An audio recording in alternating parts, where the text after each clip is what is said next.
Salut à toutes, salut à tous et bienvenue dans cette nouvelle vidéo sur la chaîne. C'est mon avis, j'ai passé quelques jours en compagnie du nouveau Motorola Edge 50 Pro. C'est cette chose que j'ai dans la main. Ça coûte 699 € et bah c'est franchement pas terrible, hein. C'est vraiment très décevant. Donc comme d'habitude, j'ai plein de choses à vous dire à son sujet. On se retrouve tout de suite après le jingle.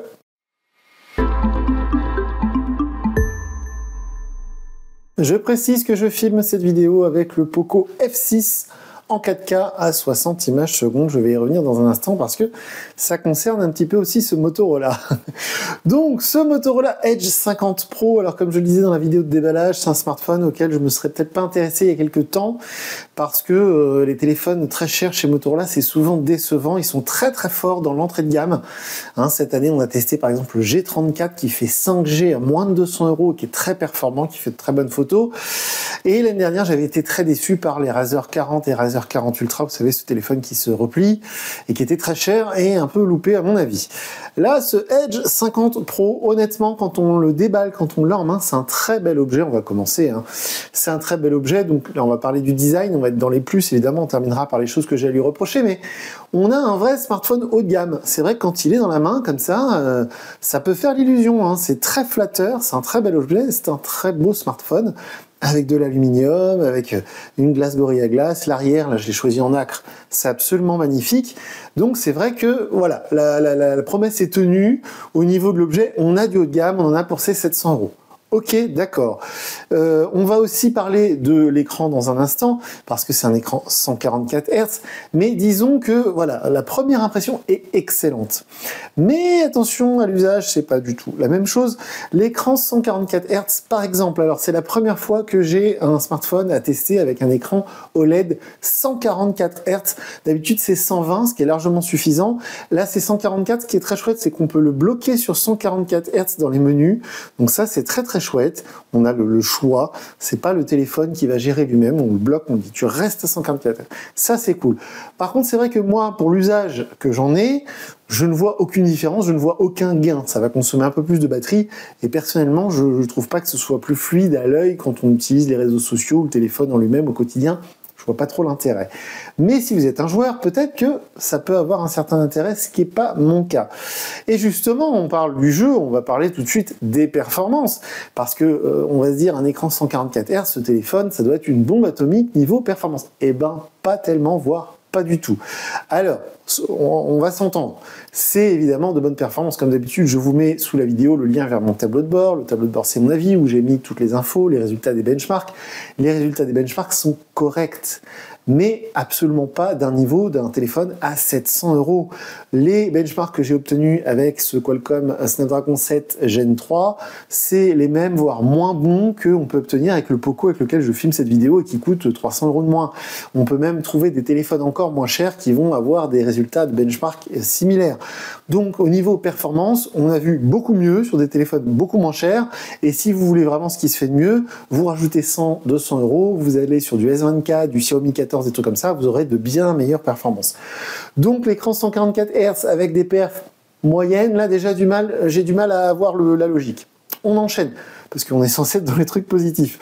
Au niveau des performances, donc je dirais que c'est ok. Là on a la version 512 Go de stockage, 12 Go de RAM, c'est monstrueux. Et au niveau de l'usage, bah c'est fluide, mais sans plus, hein. J'ai pas vu un truc de fou. Je veux dire, c'est fluide comme un F6, comme un X6 Pro, comme un Pixel, comme un Nothing Phone 2. Voilà, c'est fluide, ça marche bien, ok. Au niveau de l'autonomie, elle est correcte. C'est pareil, on peut tenir une journée sur une charge, il n'y a pas de problème. Je dirais que c'est dans la normalité. Le téléphone n'est pas trop lourd, on est en dessous des 200 grammes, il a un format contenu. L'autonomie, elle est standard. Elle n'est pas exceptionnelle, elle n'est pas mauvaise. Par contre, un truc qui est très très cool, c'est la charge super rapide. Vous l'avez vu dans la vidéo de déballage, il y a un chargeur 125 watts de fourni. Ça prend et ça charge super fort. On avait testé 120 watts il y a quelques mois chez Xiaomi. Là, c'est encore un cran au-dessus. On est presque à 30% en 5 minutes. On est à 25% en 5 minutes. En 10 minutes, 50% et en 20-25 minutes, 100%, le 0 à 100% en moins de 30 minutes. C'est bluffant. Alors, faut activer dans les menus le boost, hein, parce que sinon, par défaut, il charge moins fort. Parce que là, pour le coup, même moi, je suis suis pas du genre à m'inquiéter pour la durée de vie des batteries, mais là, on est à moins de 30 minutes pour le 0 à 100%. On va dire que ça, voilà, ça envoie du bois. Moi, je trouve ça très cool, surtout que l'autonomie est pas fantastique. Donc du coup, si vous vous loupez un peu, vous êtes en fin de journée, vous voyez qu'il vous reste que 70% ou même 50%, vous le rechargez 5 minutes, il prend 25%, vous êtes tranquille.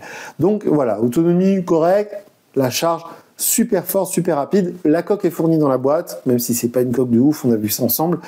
Donc on va dire le bundle est sympa, le package qui est fourni avec est sympa.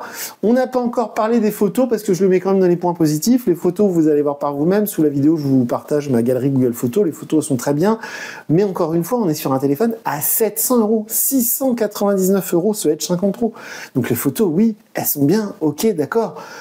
Mais voilà, c'est pas exceptionnel. Vous allez voir par exemple le zoom x2, le zoom x3, qui est censé être un des trucs là sur le deuxième capteur. Bon, oui, d'accord, j'ai vu mieux avec d'autres smartphones, encore une fois, moins cher, où il y a un vrai zoom x2, etc. Ou alors, si vous voulez vraiment un téléphoto performant, vous avez du OnePlus 12, des choses comme ça qui sont pas beaucoup plus chères. Donc voilà, encore une fois, là, la partie photo, c'est pas que c'est mauvais, hein, c'est un peu comme les performances ou l'autonomie, mais on a vu mieux et parfois pour moins cher. Donc, par exemple, un Google Pixel 8, vous allez trouver ça moins cher que 700 €. Il fera des photos que je trouve bien meilleures. Donc bon. Et alors sinon, le triptyque habituel, IP68, donc étanche, j'ai envie de dire heureusement à ce prix-là. L'écran traité Gorilla Glass, ça c'est cool aussi, encore heureux à ce prix-là. Des haut-parleurs stéréo puissants Dolby Atmos, ça y a aucun problème chez Motorola, ils savent le faire, même sur le G34 qui est à 200 €, les haut-parleurs ça marche d'enfer, donc ça ils savent faire, ça marche très bien, pas de problème. Le lecteur d'empreintes sous l'écran, c'est pareil, ça marche très bien, aucun problème de ce côté-là. Donc tout fonctionne bien, le Wi-Fi, la 5G, ok. Mais, encore une fois, déjà d'une, on est à 700 €. J'aime à rappeler le tarif des produits quand je fais des vidéos. Si ce téléphone, on vous le propose à 400-500 €, c'est une très bonne affaire. Vous allez le trouver fantastique. Mais si vous l'achetez au tarif que je l'ai acheté, 699 €, vous vous dites que c'est un peu se moquer du monde quand même. Pourquoi? Donc là, on va enchaîner sur la partie, voilà, où je vais dire ce que je lui reproche. Les performances, on vient d'en toucher un mot. Vous pouvez trouver des smartphones plus performants pour moins cher. Donc si vous voulez faire du jeu, honnêtement, je serais vous, j'achèterais pas ça. C'est trop cher pour ce que c'est. D'accord, il y a un écran OLED 144 Hz. Est-ce qu'il vaut pas mieux mettre un peu moins cher pour avoir quasiment aussi bien avec une dalle 120 Hz? Honnêtement, ce serait plutôt mon conseil. Encore une fois, je trouve que à ce prix-là, les performances sont pas ok. Enfin, à l'usage au quotidien, c'est fluide, il n'y a aucun problème. Mais ce que je veux dire, c'est que quand on met autant, c'est comme aujourd'hui, on achète une voiture. Si vous mettez 30 000 € dans une voiture et vous avez que 70 chevaux, vous allez vous dire, bon, ça suffit pour aller d'un point A à un point B, mais j'aimerais bien en avoir 150. C'est un peu pareil. Au niveau de l'écran 144 Hz, on en parlait il y a un instant, il y a un truc déjà d'une, je sais que les écrans curvés, hein, maintenant il y a beaucoup de gens qui n'en veulent plus, c'est très fragile, et ça n'a aucun intérêt, hein, soyons francs. Il y a 15 ans, quand j'ai découvert le Galaxy S6 Edge, j'exagère, c'était il y a 10 ans à peu près, je trouvais ça révolutionnaire, fantastique. Maintenant, 10 ans plus tard, je trouve ça un peu surfait et assez inutile et assez fragile. Et surtout, un défaut que j'ai déjà constaté, je crois, chez Honor, et peut-être aussi chez Motorola, c'est que les angles sont problématiques. C'est-à-dire que si on n'est pas parfaitement en face, top, l'écran il tire au vert, au bleu, et j'ai pas de protecteur d'écran, j'ai pas de verre, j'ai pas de gel, j'ai pas de... C'est l'écran nu, hein, et je suis pas en mode pour pas abîmer les yeux ou je sais pas quoi, hein, je suis en mode normal, et du coup l'écran, tout de suite, dès qu'on n'est pas en face, ça tire au vert, ça tire au bleu. Donc encore une fois, ce prix-là, moi je trouve ça pas acceptable. L'interface, je vous en parlais dans la vidéo de déballage, on vous en parle à chaque fois qu'on teste du Motorola.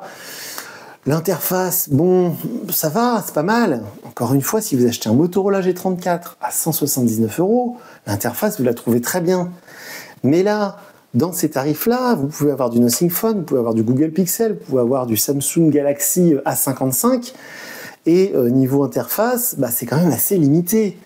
Je veux dire, il y a des choses où des fois on est dans des menus, on se dit ouais, d'accord, ok, ça fait un peu téléphone. Vous savez, je teste sur la chaîne des téléphones chinois, là, des marques assez exotiques, Hotwave, Doogee, tout ça, qui font des téléphones renforcés en mode Caterpillar. Bah, souvent, l'interface, elle ressemble à ça, hein. C'est vraiment basique.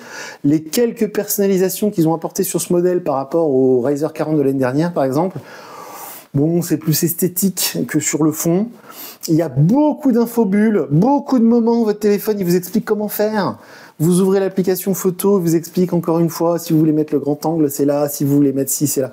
Franchement, c'est assez insupportable. Donc ça, je répète souvent la même chose depuis 2 ou 3 ans chez Motorola, mais je trouve qu'ils ressemblent beaucoup à Honor. Du point de vue logiciel, ils sont en retard, c'est clair.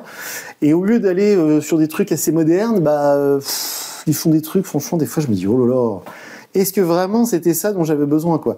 Ils ont développé encore un truc, là, Motorola Unplug, des machins, des trucs, on se dit, mais ça sert à rien. Bref. Et enfin, des trucs plus concrets. Je voudrais quand même signaler que ce smartphone à 700 € ne peut pas filmer au-delà de 4K 30 images secondes, alors qu'un iPhone 7, je dis bien un iPhone 7, ou alors iPhone 8, je sais plus, le 8, en 2018, en 2017, filmait déjà en 4K 60 images secondes. Voilà. Et là, aujourd'hui, en 2024, Motorola, à 700 €, il ne peut pas filmer en 4K 60 images secondes. Le Poco F6, qui a moins de 400 € avec lequel je filme cette vidéo, il filme en 4K 60 images secondes. C'est pas possible. Alors, si vous faites pas de vidéo, ça vous intéresse pas, mais pour moi, ça symbolise bien le problème de ce smartphone. Et un petit détail, je vous en parle à chaque fois, contexte du Motorola, quel que soit le tarif, on n'a pas de Always On display chez Motorola, ce n'est pas proposé. C'est pas qu'il est limité à 10 secondes, il n'est pas proposé. Chez Motorola, on ne peut pas laisser d'informations à l'écran en permanence, ce n'est pas possible. Encore une fois, en 2024, sur un téléphone à 700 €, je trouve ça inadmissible. Donc voilà, très déçu, vraiment très déçu quand on regarde la fiche, quand on regarde les photos du produit sur internet, tout ça, on se dit, oh, franchement, ça peut être pas mal, hein. L'écran 144 Hz, machin, un bon Qualcomm Snapdragon 7 et tout, on se dit, waouh, le zoom optique, capteur 50 mégapixels, machin. Franchement, on y croit, hein, j'y ai cru, hein. Et ben, très très déçu, très très déçu. Si je devais lui donner une note sur 10, on serait à 6 sur 10. Si vous êtes fan Motorola, vous voulez absolument du Edge 50 Pro, achetez-le. Voilà, il fait le taf, hein, photo, performance, autonomie, bon, voilà, bel écran, bel objet, bon.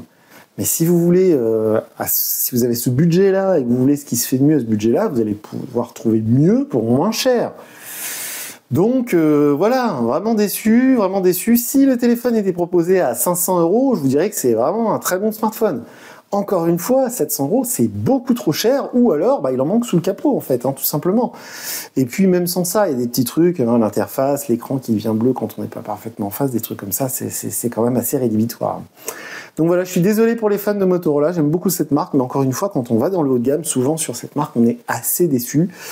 Un modèle qu'il faudra peut-être surveiller, c'est le Edge 50 Neo, parce que souvent, ils font des modèles Neo qui sont un peu moins chers et qui sont souvent plus intéressants niveau rapport qualité-prix. Comme d'habitude, les commentaires sous la vidéo sont ouverts, donc faites-vous plaisir, donnez-nous votre avis. On est présent sur X, anciennement Twitter, et moi je vous dis à très bientôt pour une nouvelle vidéo sur la chaîne. Salut!